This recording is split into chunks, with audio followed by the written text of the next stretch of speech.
Good day ka-farm boy, day 20 na ang pullets natin at maganda pong resulta ng brooding natin dahil wala pang mortality. Sa video na to, ipapakita ko sa inyo kung paano naman kami nag-vaccine ng mga pullets dito sa farm. Dapat nung day 7 kami magbibigay ng vaccine sa kanila, kaya lang walang stock ng vaccine sa mga poultry supply dito sa amin. Delikado ito kasi pwedeng makakuha sila ng virus o mapeste anumang oras. Ang unang vaccine pala na ibibigay namin sa kanila ay NCD B1B1 o yung Newcastle's disease vaccine B1 type, B1 strain. Ito ay pwedeng ibigay sa kanila simula 7 days or 7 days old. Gaya ng sinabi ko, importante ito para maprotektahan natin ang ating mga sisiw sa sakit at lumaki silang malusog at magaling na layer chicken. Siyempre, kasabay na din dito ang pagprotekta natin sa investment natin. Hindi rin kasi biro ang nilalabas nating pera dito.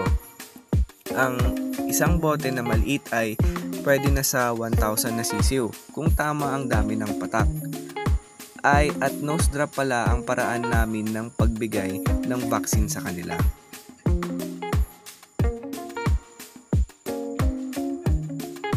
Paalala lang ka-farm boy, bago ang schedule ng vaccine nila ay maaari nyo silang bigyan ng electrolytes para maihanda sila sa pag-vaccine sa kanila. Maaari kasing sila ay ma-stress pagkatapos nito. Pagkatapos naman ng vaccine ay pwede nyo silang bigyan ng malinis na inumin o anumang vitamins na makakapagpabawas ng stress nila.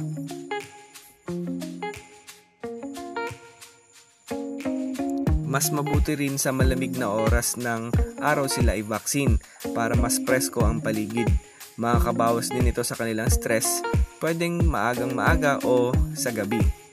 Sinabay na rin namin ang pagkuha sa kanila ng timbang. Importante din ito para malaman natin kung uniform ang timbang at kung tama o mali ang dami ng pagkain na binibigay sa kanila.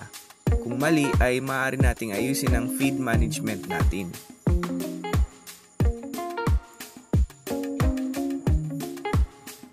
Ang paitloging manok ay dapat tama ang timbang habang lumalaki kasi ito ang magiging basihan ng quality ng size ng itlog.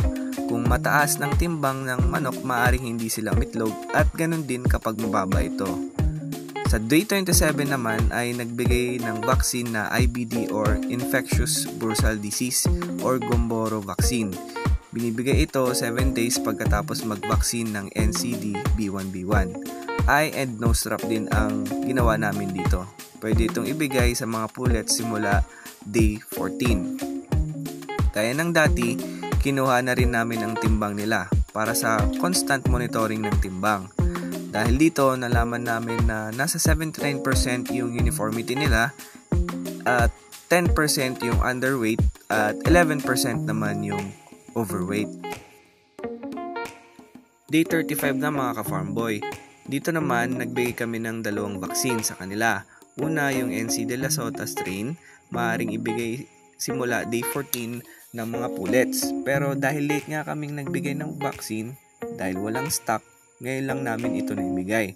Kung mapapansin nyo, mga ka-farm boy, medyo maskip na yung brooder box para sa mga pullets.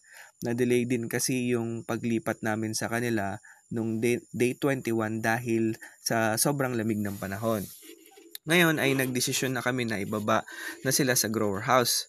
Dahil dito, kailangan na din namin silang bigyan ng fowlpox vaccine para ito sa prevention ng fowlpox o bulutong na galing sa kagat ng lamok. Paalala lang mga ka-farm boy, itong mga vaccine na ito ay importante para maging mas matibay sa sakit ang mga sisiw. Huwag po tayong manghihinayang sa gastos sa vaccine dahil ito ay protection nila para sa mga malalang sakit na maaaring umubos sa flock natin. Yun muna ang update namin sa mga pullets mga ka-farm boy. Follow ka lang para updated ka sa mga next videos namin. Happy farming!